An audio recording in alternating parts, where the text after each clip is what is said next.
Kita sampai di surat Ibrahim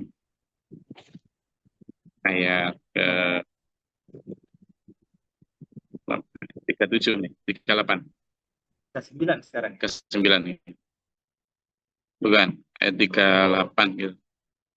Oke.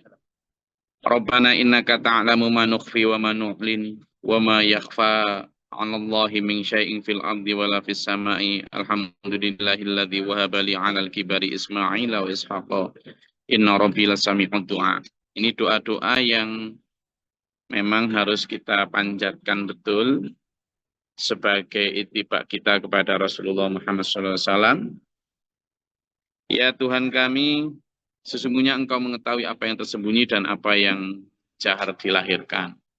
Ini juga untuk ini ya dulu yang merawat keimanan kita supaya kita lebih merasa bahwa kita memang digenangi Allah, lebih merasa bahwa kita memang dibersamai Allah dimanapun kita berada. Qiyama wa qulta wa ala junubihim. Kenapa? Ya karena Allah tahu apa yang tersembunyi dan apa yang dilahirkan. Untuk membentengi kita supaya kita itu tidak hanya berbuat baik ketika dilihat orang, atau tidak berbuat baik ketika tidak dilihat orang gitu loh. Jangan sampai begitu. Ini ketika kita memahami ini, Rabbana innaka ta'lamu ma nukhfi wa ma nu'lin. Itu kita juga nanti supaya ikhlas dalam beribadah. Kenapa ya? Karena kita merasa diawasi Allah. Lalu juga doa dari ini, luarannya adalah kita menjadi orang jujur. Tuh. Menjadi orang jujur. Kita tidak akan menyembunyikan sesuatu yang sifatnya A, lalu kita bilang B. Karena Allah Maha tahu tuh. Ini saya ingat analogi yang diberikan oleh guru saya, Abi Mukhtar itu, kita itu seperti melihat kaca. Jarum dan angka itu ada di balik kaca jam. Tuh. Sebelum jarum dan angka ada kaca, tapi saking benihnya kaca kita tidak bisa melihat kaca, tapi langsung melihat jarum dan angka. Antara saya dan sampean semua ini ada Allah. Tapi saking sucinya Allah kita tidak bisa melihat Allah, langsung melihat sesama di antara kita. Mestinya sinar iman dan mata hatilah yang bisa merasakan hadirnya Allah. Sehingga saya tidak mungkin orang meremehkan orang di depan saya. Karena saya meremehkan orang depan saya, berarti saya sudah meremehkan Allah. Saya tidak mungkin menghina orang di depan saya, karena kalau saya menghina depan saya, berarti saya sudah menghina Allah. Allah tahu, ta'lamu ma nukhfi wa ma nu'lin. Nah, ini harus kita mulai dengan kita merasakan hadirnya Allah ya. Wa ma yakhfa 'ala Allahi min syai'in fil ardi wala fis sama, dan tidak ada yang tersembunyi bagi Allah baik di langit maupun di bumi. Ini kemarin rujukannya seperti ayat yang sudah kita bahas kemarin, bahwa tidak ada satu helai daun pun yang jatuh ke bumi tanpa dihisap atau tanpa sepengetahuan Allah. Nah, bayangkan ada berapa miliar daun yang tiap hari jatuh ke bumi. Lalu tiap daun itulah Allah menghitung dan tahu, memanage semuanya. Itu loh, maha besarnya Allah. Ini juga akan meningkatkan ketawakalan kita. Coba bayangkan. Semut itu kira-kira ada berapa?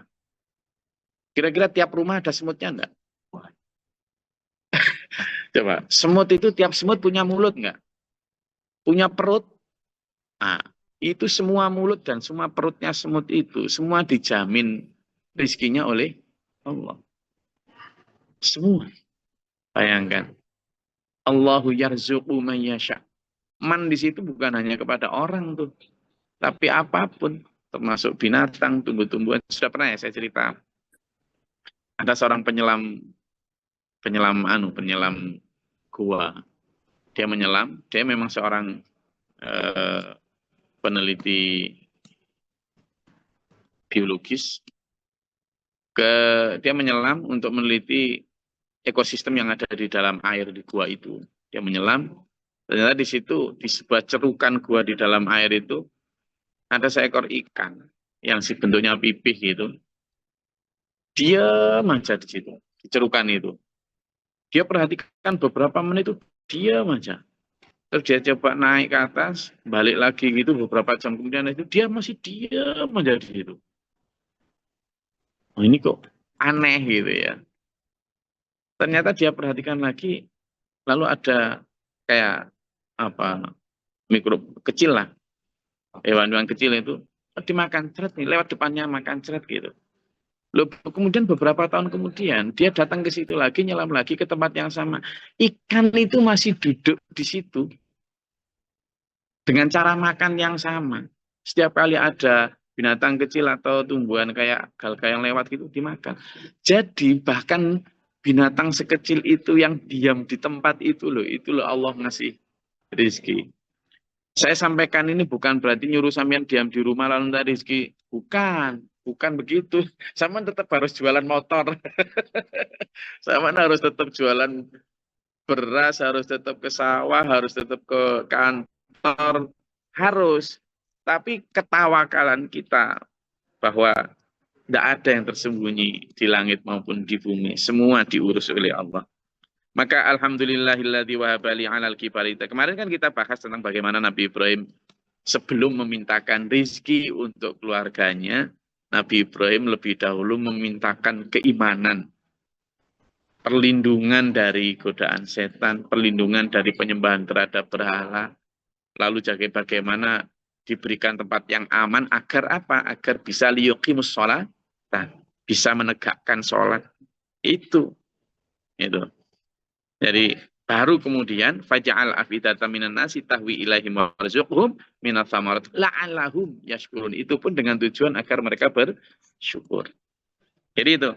Makanya di sini sebenarnya alhamdulillahilladzi mulai Nasil Ibrahim bahwa ya Allah segala puji bagi Allah alladzi wahabali alal kibari yang telah menganugerahi aku di masa tuaku ini Ismail wa Ishaq. Bersyukur karena diberi anak.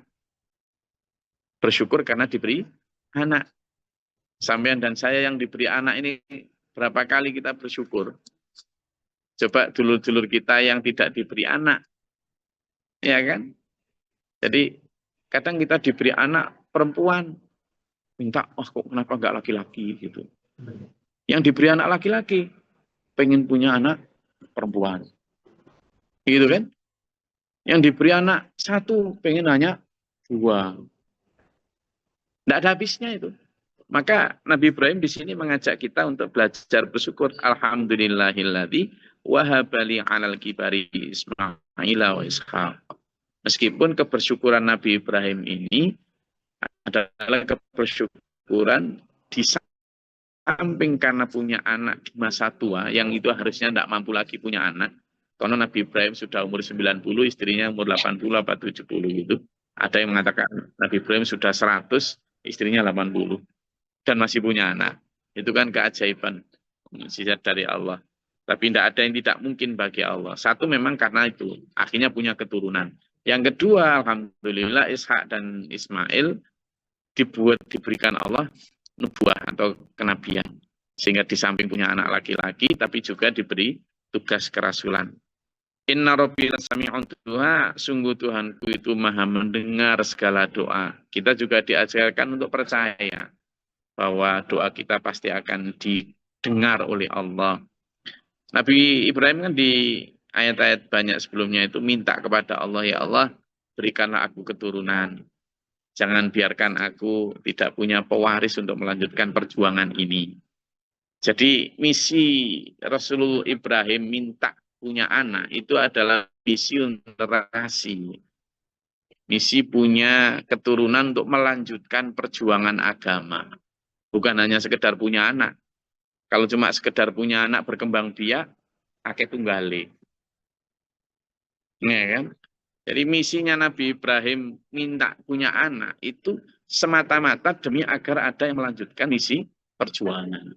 Karena tentu keluarga terdekat akan memiliki probabilitas atau posibilitas kemungkinan untuk berhasil menjadi pelanjut perjuangan dibanding orang yang jauh. Meskipun tidak selalu, ya kan? Itu. Karena Nabi Ibrahim pengen. Dan alhamdulillah dikabulkan. Maka Rabbi ja'alni muqimas sholati wa min dzurriyyati. Ya Tuhanku, jadikanlah aku dan anak-anak cucuku orang yang tetap melaksanakan sholat. Loh, ini loh.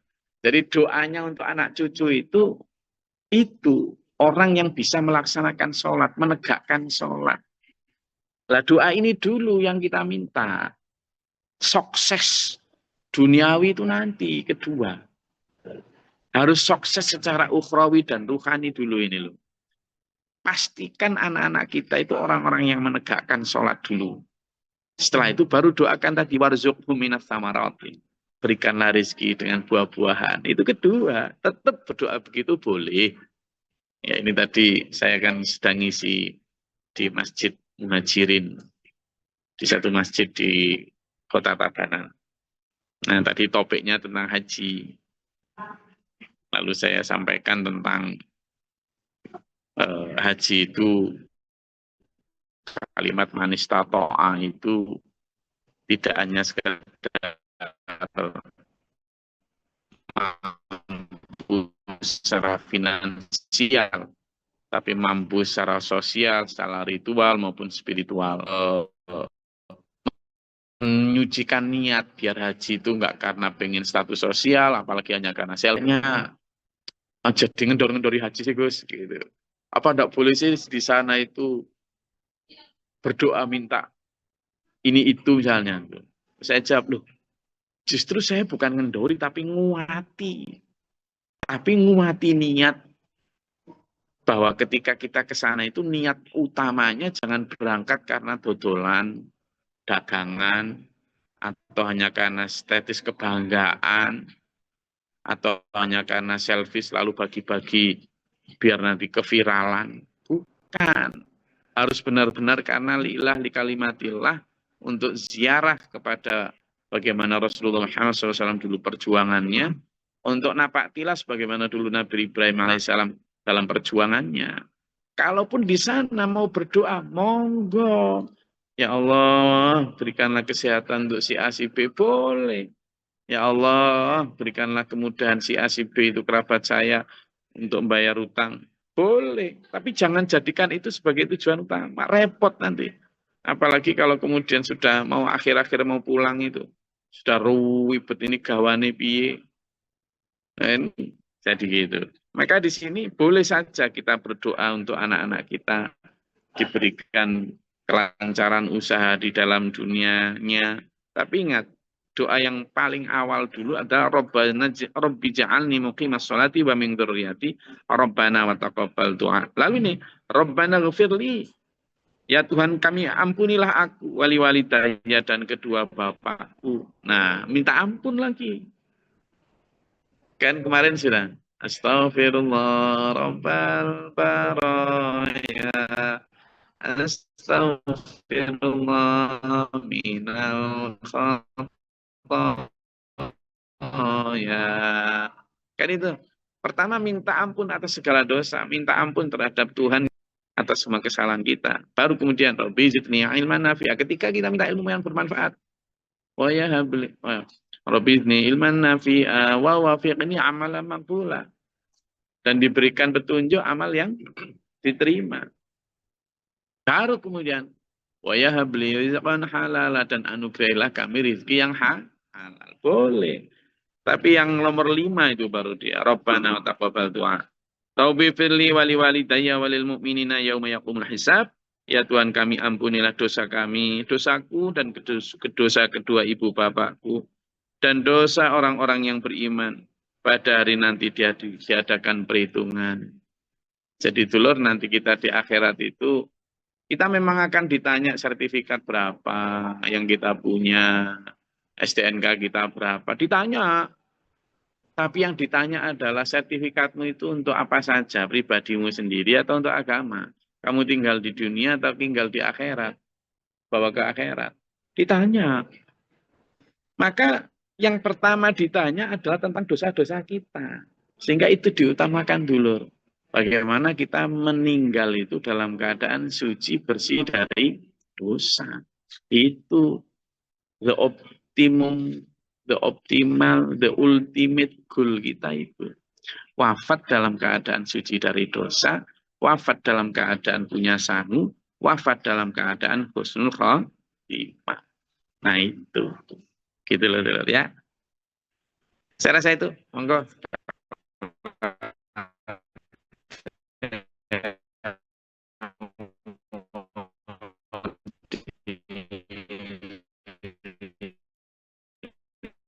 Assalamualaikum warahmatullahi Karena wabarakatuh. tadi ditanyakan. Tadi itu ingin gitu masalah rezeki itu kan ngasih makan Allah semua dari nggak ditanggung. Nah, Oh, ini masalah contohnya dengan semut tadi. Semut itu memang katakan binatang nggak mengganggu, tapi juga kadang mengganggu, Gus. Kayak di rumah itu. Nah, sering kadang kita semut itu di rumah kita matiin karena cukup banyaknya, Gus. Nah, terus ini gimana kira-kira untuk solusinya? Karena memang dikatakan kayak Nabi Sulaiman pun dia sampai menghindari gimana nggak menghindari semut. Nah, sedangkan kita di sini kalau semut kita hindari malah dia nyebar, malah bikin jadi banyak masalah ya. Tapi kalau enggak, kalau kita mati ya kita sudah melanggar aturan ini. Gitu aja Gus. Matur nuwun. Kalau kita bicara kalau kita bicara binatang itu memang ada beberapa hadis yang jelas disebutkan binatang-binatang yang boleh dibunuh. Sebenarnya tidak, itu jelas itu disebut tidak. Gitu. Tapi ada juga. Jadi kalau kita bernama binatang itu memang saya apa sepanjang memang benar-benar hanya karena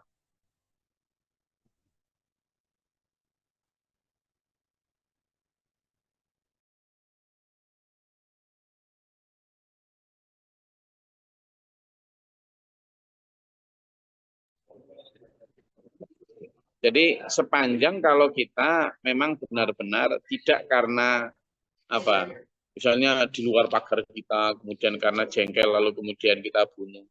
Tapi kalau kita menyingkirkan semut yang ada di situ boleh. Ada satu hadis bahwa kalau semut itu misalnya ada di minuman kita pun, bilang langsung kita, kalau bisa kita ambil biarkan hidup, tapi kalau enggak bisa kita tenggelamkan, tapi minuman itu masih bisa kita minum. Artinya dari hadis itu menunjukkan bahwa memang kita tidak apa-apa membunuh semut itu. Tapi kalau bisa memang dihindari. Seperti Nabi Sulaiman itu. Nabi Sulaiman itu kan karena dia mendengar yang bayamu, Sulaiman. Ayo mundur semua, kan gitu dia itu, semut itu. Nah, ngatin itu. Rajanya semut itu perempuan.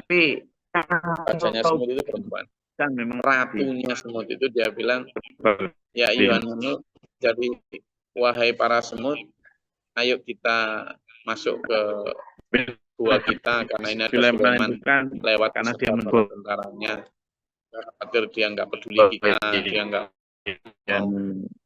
Sulaiman. Ayo mundur semua, kan gitu dia itu. Nah, katun dia. Jadi rajanya semut itu perempuan. Mendengar itu, kemudian minta ampun kepada Allah supaya diberikan apa bertahan dengan buah kita karena ini sama makhluk Allah. Nah, yang nggak peduli kita, dia nggak mau lihat kita, nanti diinjek-injek kita. Sulaiman pun tersenyum mendengar itu. Kemudian minta ampun itu syariat di masa Rasulullah. Memang dibolehkan sepakat. Tapi kalau belum pada tara mengganggu, biarin aja. Misalnya dia hanya sekedar ide atau apa, tidak rusak makanan kita. Tapi kalau memang di warung memang rusak makanan kita. Tapi kalau memang di warung memang repot itu kan. Iya. Gimana memang dia nyari makanan? Gimana memang dia nyari makanan ini itu. Nah, itu bisa juga dikasih kapur itu. Di sekitar, jadi misalnya di mana ini, di kaki-kaki meja, itu bisa dikasih kapur. Dan namanya kapur ajaib. Itu ajaib loh. Itu bisa. Artinya, karena apa? Semut misalnya kita basmi pun dia akan tidak lagi. Kan mereka jutaan kan. Jadi, karena apa? Semut pun misalnya kita basmi pun dia akan tidak lagi itu. Kan mereka jutaan kan. Jadi akan bagus kalau kita tindakannya preventif ya. Kecuali kalau semut yang memang kayak misalnya yang gigitnya lowsong, jadi yang sudah sampai di tahap mengganggu. Kata Pak Yayan kasih tulisan, Kata Pak Yayan kasih tulisan, semut dilarang masuk. itu taat itu kalau semut, kalau manusia yang kadang kita kasih gitu tetap masuk ya. tetap masuk ya. Iya. Oke gitu.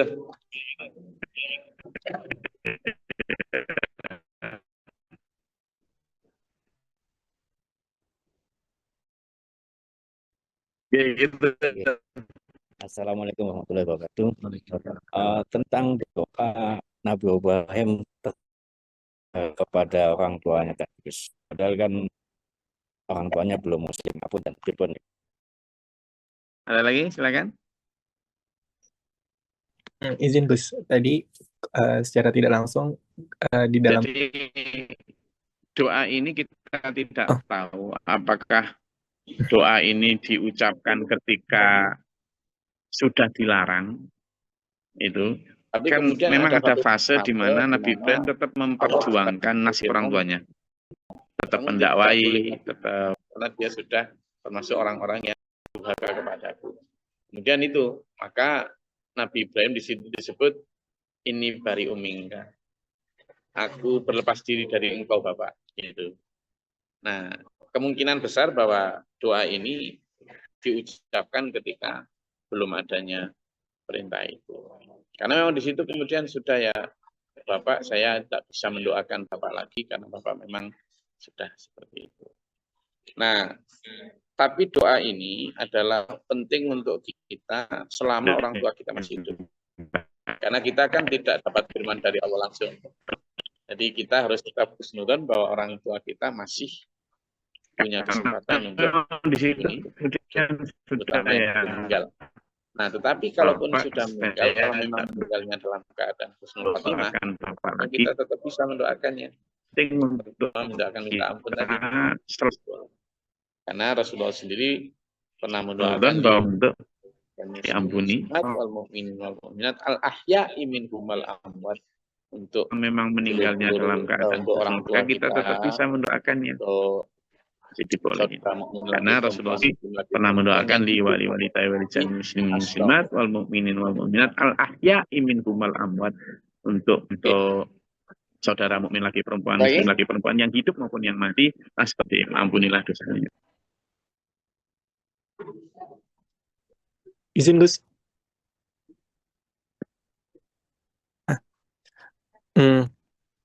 Dari tadi mungkin yang secara khusus kan tadi ada doanya bahwasannya kalau sholat itu bisa mengubah semuanya lah, secara tidak langsung seperti itu ya Gus.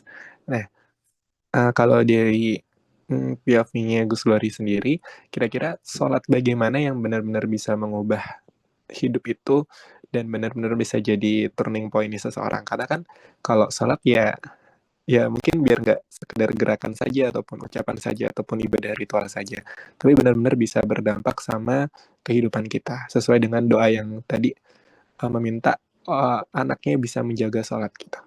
Terus, terima kasih.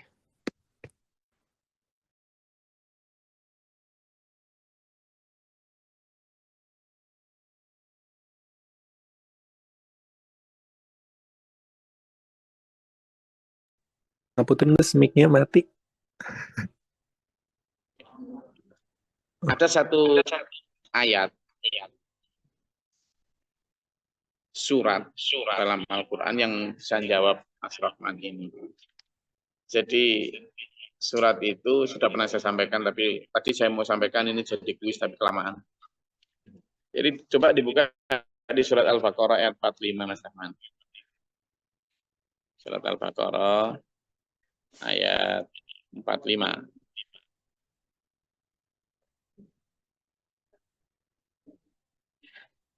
Sudah ketemu Mas Rahman? Gus. Enggak dibaca. A'udzubillahiminasyaitonirrajim. Bismillahirrahmanirrahim. Jadikanlah sabar dan salat sebagai penolongmu, dan sesungguhnya yang demikian itu sungguh berat, kecuali bagi orang-orang yang khusyuk.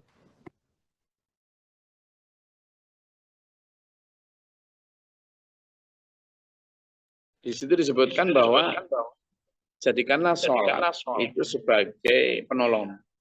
Wasta'inu bis-sabri was-shalah, dengan sabar juga. Maka minta tolonglah kepada Allah itu dengan sabar, dengan sholat. wa innaha lakabiratun. Sungguhnya salat itu berat illa 'alal khashi'in, kecuali untuk orang-orang yang khusyuk. Maka permintaan kita kepada Allah agar kita dirubah sifatnya dari jelek menjadi baik, permintaan tolong kita kepada Allah ketika iyyaka na'budu wa iyyaka nasta'in, menghadap betul kepada Allah, itu kalau sudah nyampe kepada Allah itu bisa merubah sikap. Lah gimana caranya biar nyampe kepada Allah? Jawabnya di situ, illa 'alal khashi'in, untuk orang-orang yang khusyuk. Jadi sholat itu berat, sulit. Ketemu barang gaib. Kalau nyembah patung gampang, kelihatan.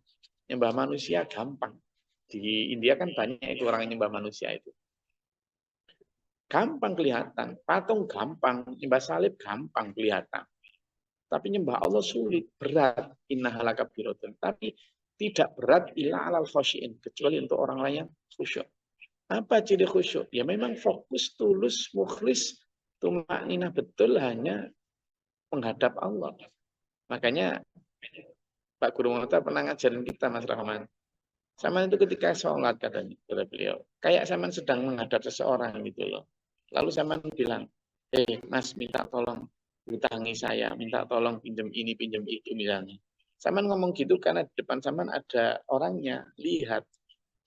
Maka ketika kita iyyaka na'budu wa iyyaka nasta'in, whispering kita ini, terus bisik pada Allah, itu maka harus kita itu merasa di hadapan kita ada Allah.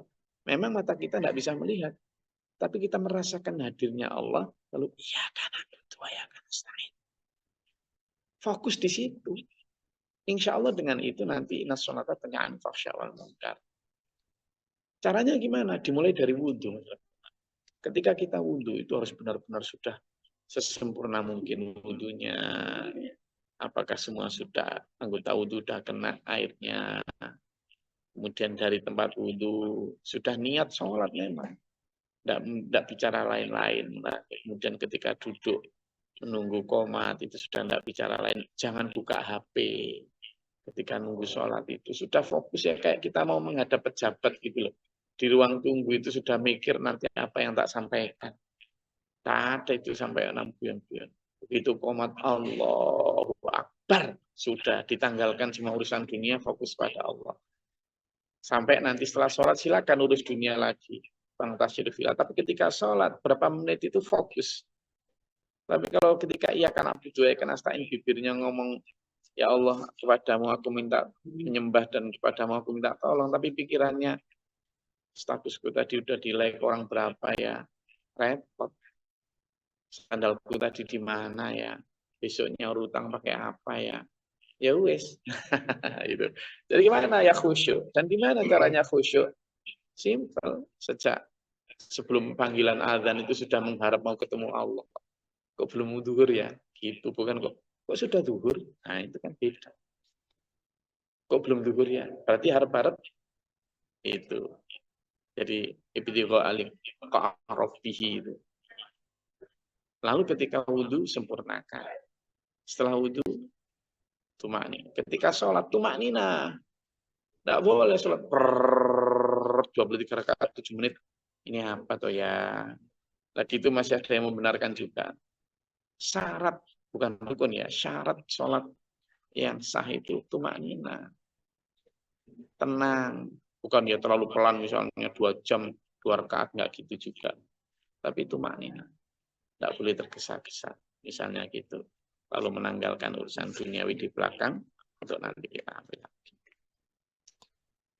Gitu Mas Rahman. Siap, Covid Gus. Terima kasih. Saya rasa itu kajian kita pada pagi hari ini. Semoga berkah alhamdulillah. Semua dulu sehat ya.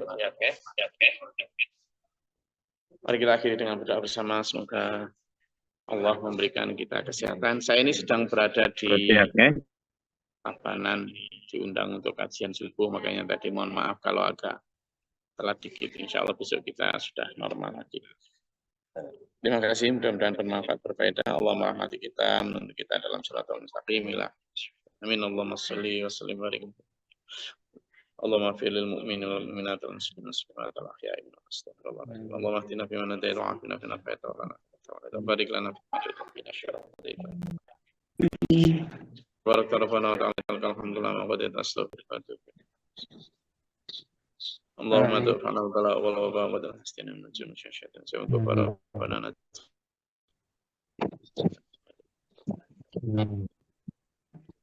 Rabbana man aqtubna ma syahidna rabbana la tuzigh qulubana ba'da idh hadaytana.